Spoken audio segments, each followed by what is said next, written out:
Right back to Achane on second down. And he'll be upended at the 28-yard line. Just a 3-yard gain there. Let's give a lot of credit to the offensive line. They've been able to move the ball really well on the ground the entire game. And while that wasn't a huge one, that's okay. They'll take them in short, steady bursts.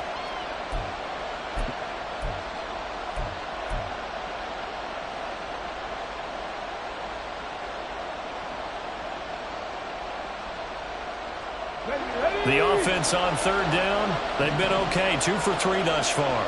This is 3rd and 7. Play fake. Here's Willis.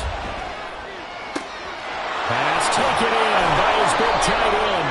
And they're going to have this across midfield and inside the 45. That gain on third down, good for 28.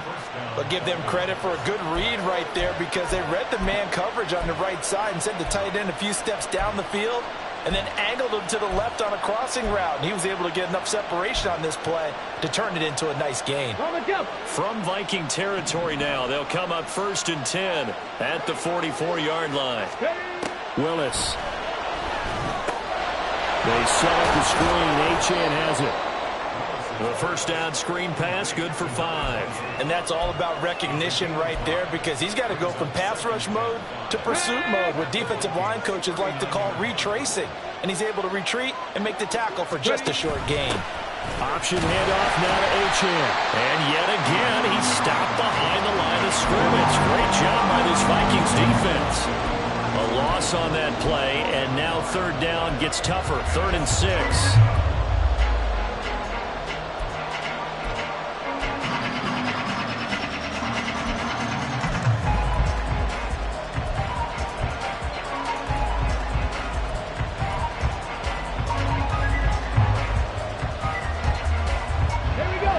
They are in need of 6 yards here if they hope to move the chains.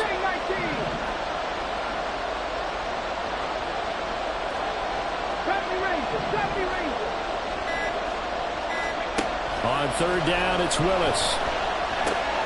It's Hill, complete. And he is going to have the Dolphins first down as they're able to get the third down conversion.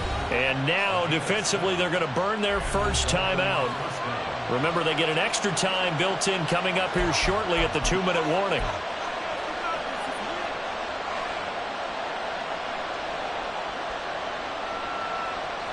All 3 timeouts plus the 2-minute warning. Here's 1st and 10.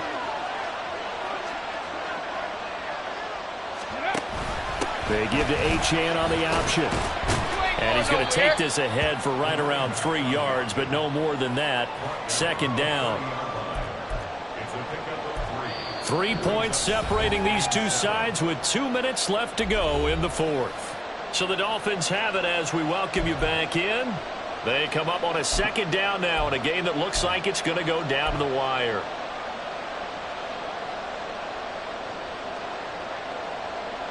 Here's a 2nd and 7.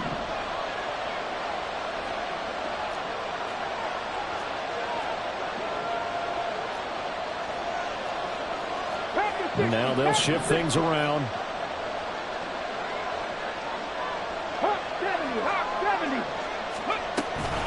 Right back to Achane on 2nd down. Oh, no, he lost the football. And now this ball picked up by the offense. But here in the final 2 minutes of the game, this will be blown dead. Only the fumbler can advance the foot back to the spot of the fumble itself.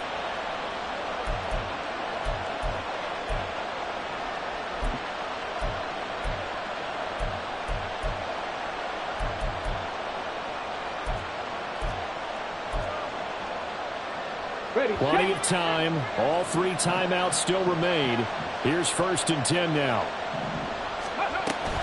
Now a toss right side. Achane with it. And for one of the few times here today, this one's not going to go anywhere. He's having a big game running the football, but that one will hurt the yards per carry a little bit. Yeah, but the average he's got so far, that's the type of average he wants to take with him to contract negotiations, doesn't he? From the 17, they work on 2nd and 10. Now Willis. And that'll be off the mark, too far out in front, and it's incomplete. 3rd and long coming up. defensively, you pressure the quarterback or drape all over the passing lane? Yes, that's exactly what you do. It's both because they're not mutually exclusive. They may have been at one time in football, but not anymore. You want to have that pressure. If you have a big-time pass rusher, send him after the quarterback, and then make sure you blanket the field. Willis to throw. Throw left side complete. That's Hill. And able to get him down, but he does reach the 5. Let's just put it on the table real quick here. This is 2-minute drill. You got to know they're looking for their number 1 receiver. Yeah, you think they'd be ready for that? That time they weren't.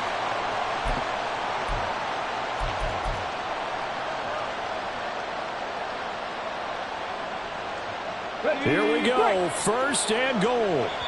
So now with 6 seconds remaining, we get a timeout on the field.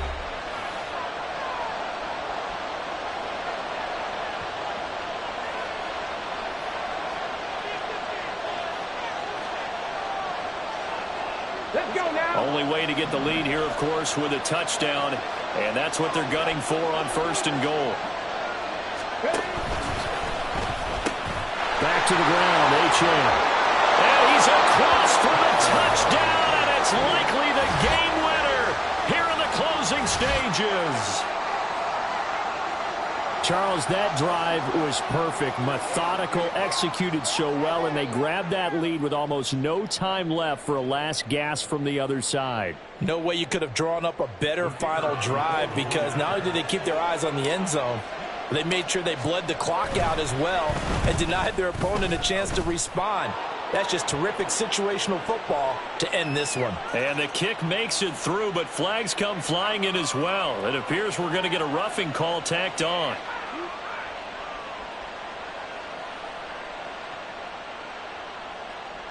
Jake Bailey set to kick off.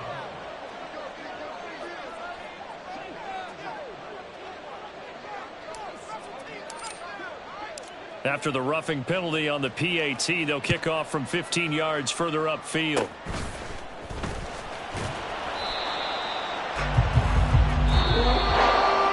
What a game we were treated to in this one. And on that final play, they had a chance. They had the ball just beyond midfield for one final shot, but couldn't get it done, and they suffered the loss. Yeah, and you mentioned how they had a chance on that final play, and getting it to midfield gave them hoping they could find their way to the end zone and make that miracle happen. A really good ending to an entertaining contest, though. So for Miami, a win will come too late to save a losing season, but they do move to 6-9 on the year. And they will head back home next week. Meanwhile, for the Vikings, their playoff hopes take a big hit as they fall to 8-7. And they'll get a chance to redeem themselves at home next week. I'm Brandon Gaudin. Certainly have to thank Charles Davis, my broadcast partner, and our entire crew. We'll catch you next time right here. It's the NFL on EA Sports.